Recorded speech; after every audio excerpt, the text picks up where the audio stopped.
My name is Stacy Cadwell. I'm the administrator of Care Center of Casper, formerly the director of nursing. My big aha moment was that we actually had open dining and wasn't using it to the best of our ability. So now with the open dining that we have, we let our folks actually sleep in, not be forced to get up.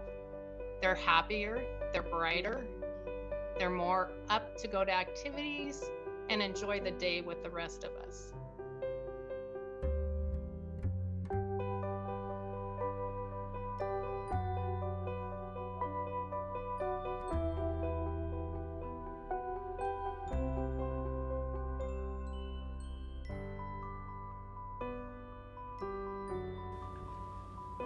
And now we begin with open dining. Open dining is a practice of the culture change movement, and typically it is served for about a 2-hour meal span.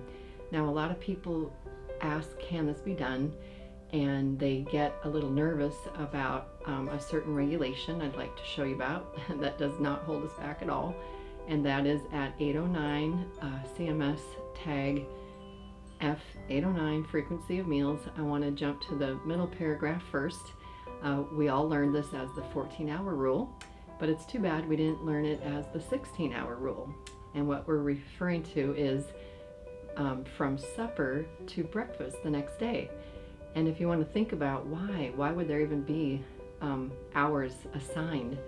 Sadly, in our history, it's because maybe dinner was early, like 4:30, and then waiting for breakfast was too long for people. So most regs are because these things weren't happening. But let me show you something here. First of all, it says there must be no more than 14 hours between a substantial evening meal and breakfast the following day. Most people stopped reading, I guess. But it goes on, except when a nourishing snack is served at bedtime. Up to 16 hours may elapse between that substantial evening meal and breakfast the following day if a resident group agrees to this meal span. So just notice how most nursing homes naturally have a nourishing snack served at bedtime already. And if people wanted to do this, and if the residents, the people who live there wanted it, boom, it's doable. However, it's really not even an issue. Here's why. When you have open dining times, imagine just open hours for supper. And now think of end of supper and now overnight to breakfast, open hours for breakfast. The end of the supper hours to the beginning of the breakfast hours, I've done it numerous times in different scenarios. It usually meets the 14 hours. So now what we tend to forget is those open hours really honor the people who live there. And they provide for all the requirements of choice. We're supposed to honor choice of schedules. We honor sleep now. We honor when someone actually wants to eat breakfast. It becomes not institutional. So these regs support it. Here's some other support from the first paragraph. Each resident must receive, and you must provide at least 3 meals a day. Again, why? I guess because some weren't doing it at one point.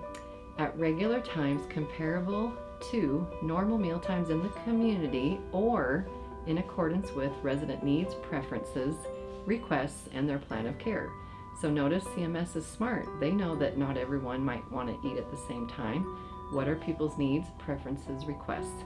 And then similarly, suitable, nourishing alternative meals and snacks are to be provided to people who want to eat at those non-traditional times or outside of a scheduled meal service time, consistent with, again, the plan of care. So the point here is we have backup. CMS gets this. There's nothing holding us back. And now think about this. Everything is better with open dining. It's more relaxed. Everyone is more relaxed. CNAs are not rushed to get everyone to the dining room at the same time. And once they're all in there, can they be served anyway at the same time? No. So what's the experience of the person living there? Usually it's hurry up and wait and falling asleep at the table. And guess what? That is not safe for people to fall asleep at the table and then we come along and try to get them to eat. That's actually unsafe. We talk a lot about safety. You know, think about that arbitrary breakfast time in the nursing home maybe you're familiar with. Who set that breakfast time? Does anyone even know? it's fun to think about. Like, it was probably set 10, 20, 30 years ago, where the people who live there now even asked. And then that arbitrary set time is what drives everything. The drive, you'll hear people say in this video, in fact. And everything's about, hurry up, get everyone to the dining room. My job is to get everyone to the dining room. So that creates get up lists in the morning, and like weird wording, the get ups, the downs at night, the put downs even, I've heard. Oof, how many of you don't even eat breakfast? I don't. And what would happen to us? People in this movement have taught us, here's what would happen to us. Learned helplessness. We just learned that, well, I guess I have to let them get me up, take me to the dining room, eat a few bites of toast, so that I can go back where? To bed. That's called wasted time, inefficient use of time. That is not where you save money when it's inefficient.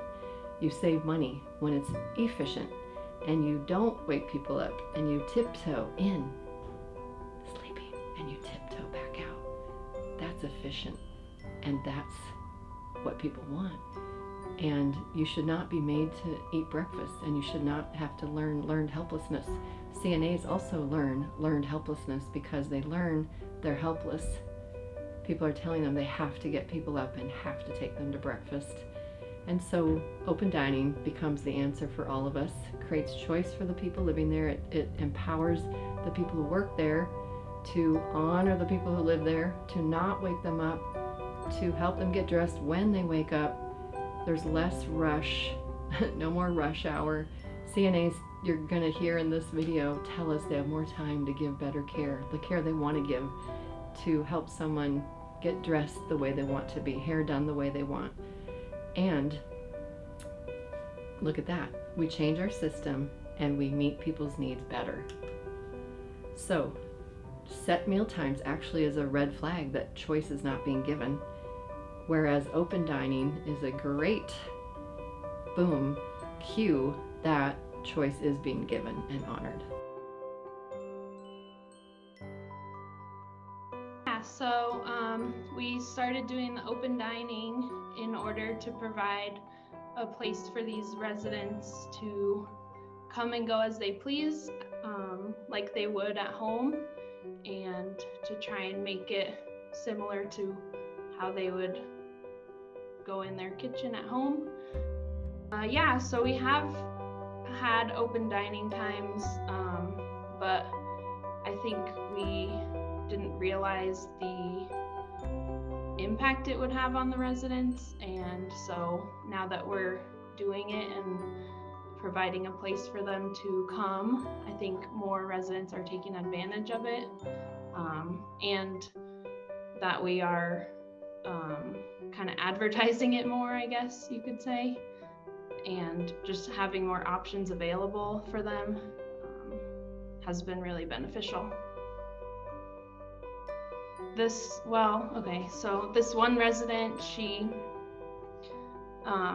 there's kind of a language barrier, but she always comes down to the kitchen and says, like, I'm really hungry, and she's always looking for a snack or something to eat or drink, and we kind of always just let her sit in the dining room and enjoy her milk or cookie or sandwich, whatever we give her. So I think, and that kind of helps to just give her a place to enjoy that instead of having to be in her room or in the hallway.